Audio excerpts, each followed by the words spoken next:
बच्चों प्रश्नावली 5.1 का क्वेश्चन नंबर 23 करने जा रहे हैं। बहुत इंपॉर्टेंट क्वेश्चन है, ध्यान से देखिएगा। फलन एफ के सभी असांतत्यता के बिंदुओं को ज्ञात कीजिए, यानी कि जिस बिंदु पर भी असंतत होगा उसको हमें ज्ञात करना है। और फलन हमें दिया है एफ एक्स बराबर साइन एक्स अपॉन एक्स। ये फलन हम कब ले सकते हैं? जब एक्स का मान 0 से छोटा होगा। और हम x प्लस 1 को कब ले सकते हैं? जब x का मान 0 से बड़ा होगा या 0 के बराबर होगा। यानी कि हमें 0 से छोटे के लिए फलन दिया है, 0 से बड़े के लिए फलन दिया है, 0 के बराबर के लिए फलन दिया है। तो 0 के लिए हमें फलन दिया है, तो इसलिए हम पहले किस पर चेक करेंगे? x बराबर 0 पर फलन की सातत्यता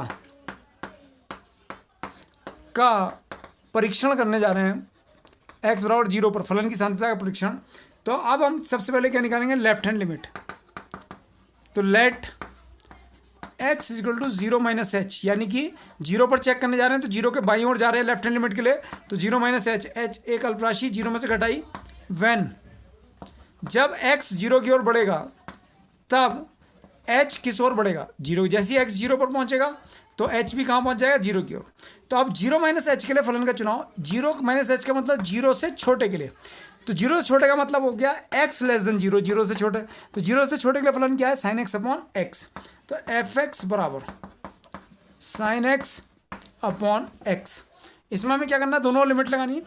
तो limit x tends to 0 F X बराबर, इधर भी लिमिट लगा दी है, limit x tends to 0 sine X upon X. अब लिमिट किसकी आ जाती है अगले स्टेप में? h की। तो limit h tends to 0 sine 0 plus H upon 0 plus H. तो लिमिट h टेंड्स टू 0 पर साइन h अपॉन h। ठीक है, आपने कक्षा 11 में फॉर्मूला पढ़ा है। क्या फॉर्मूला पढ़ा है? Limit theta tends to 0। अगर थीटा किस ओर बढ़ रहा है? 0 की ओर बढ़ रहा है, और साइन थीटा अपॉन थीटा की वैल्यू हमें निकालनी है, तो इसकी वैल्यू कितनी होती है? 1। तो हम इसको सीधे ही क्या लिख देंगे? 1 लिख दिया हमने इसको इस सूत्र से। ये सूत्र हमने कक्षा 11 में पढ़ा है कि जब थीटा 0 की ओर बढ़ेगा तो साइन थीटा अपॉन थीटा की वैल्यू कितनी होगी? 1 होगी। कोण भी वही, साइन का कोण भी वही जिससे हम भाग दे रहे हैं वो भी थीटा, कोण भी थीटा जिससे भाग दे रहे हैं वो भी थीटा, और उस थीटा की वैल्यू किस ओर बढ़ रही है? 0 की ओर बढ़ रही है। अब आप राइट हैंड लिमिट पर आ जाइए। Right hand limit let x is equal to, right your दाईं ओर बढ़े, एक अल्पराशि h जोड़ दी दाईं ओर बढ़ने के लिए। When x tends to 0 then h tends to always 0। अब हम फलन का चुनाव करने जा रहे हैं। तो आप फलन का चुनाव कैसे करेंगे? 0 प्लस एच, यानी 0 से बड़े के लिए। तो x ग्रेटर देन 0, 0 से बड़े के लिए फलन कौन है? x plus 1। तो एफ एक्स बराबर x प्लस 1। अब हम इसमें दोनों ओर फलन के दोनों लिमिट लगा देंगे। तो लिमिट x टेंड्स टू 0 पर एफ एक्स और लिमिट x टेंड्स टू 0 पर x प्लस 1। अगले स्टेप में लिमिट किसकी? h की। Limit h tends to 0, x की वैल्यू 0 प्लस एच प्लस 1। अब लिमिट लगा दीजिए 0 प्लस 0 प्लस 1। तो आपने क्या देखा कि राइट हैंड लिमिट भी कितनी आ गई? 1 आ गई। तो लेफ्ट हैंड लिमिट भी 1 थी और राइट हैंड लिमिट भी 1 थी।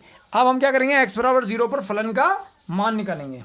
तो x बराबर 0 पर फलन का मान, x बराबर 0 पर फलन का मान। तो एफ एक्स बराबर, अब हम देखेंगे x बराबर 0 के लिए फलन क्या दिया। यहां देखिए x greater than equals to 0, greater than equals to 0, यानी इक्वल्स टू 0 के लिए फलन क्या दिया है? x plus 1। तो एफ एक्स बराबर x प्लस 1।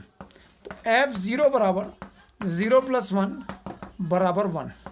तो f0 की वैल्यू कितनी आ गई? 1 आ गई। तो चूंकि लेफ्ट हैंड लिमिट बराबर राइट हैंड लिमिट बराबर f0, इन सब के मान किसके इक्वल आ गए?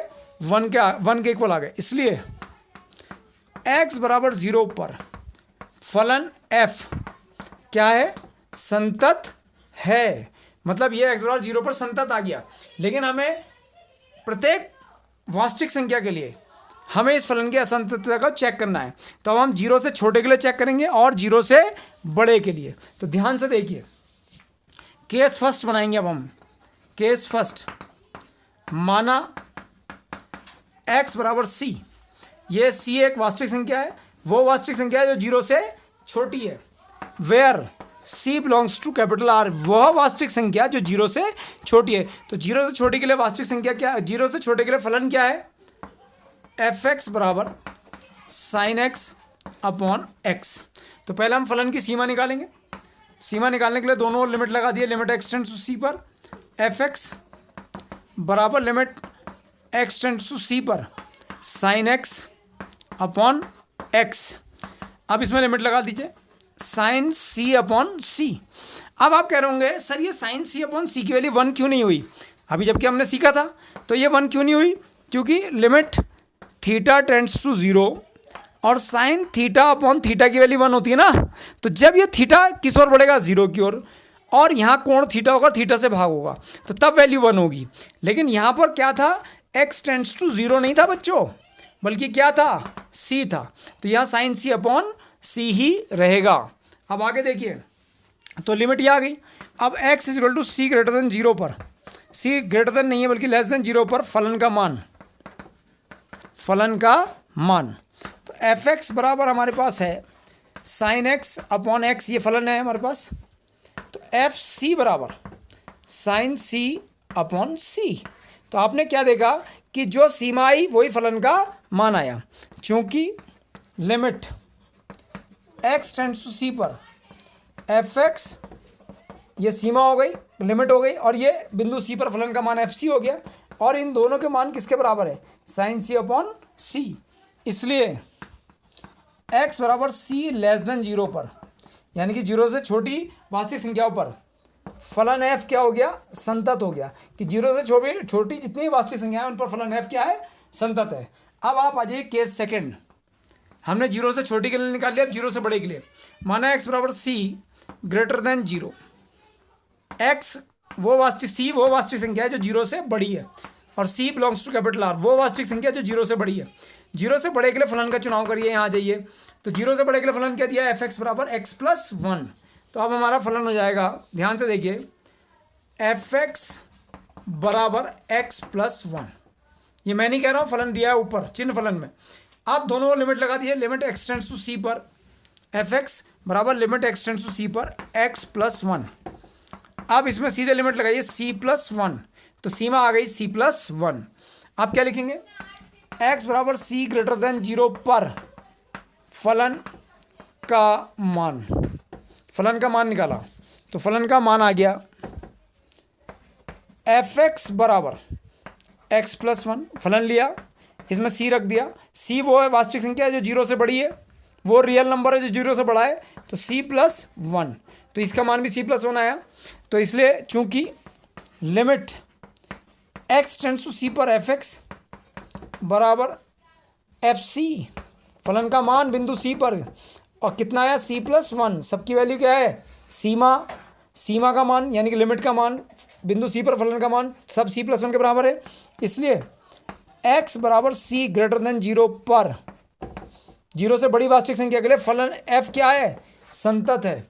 तो आपने देखा कि 0 पर भी संतत था, 0 से छोटी वास्तविक संख्याओं के लिए भी संतत है, और 0 से बड़ी वास्तविक संख्याओं के लिए भी संतत कॉन्टिन्यूअस है।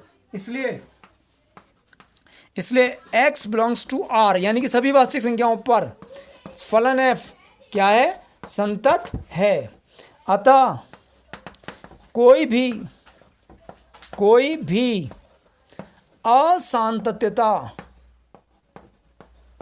असंततता का बिंदु नहीं है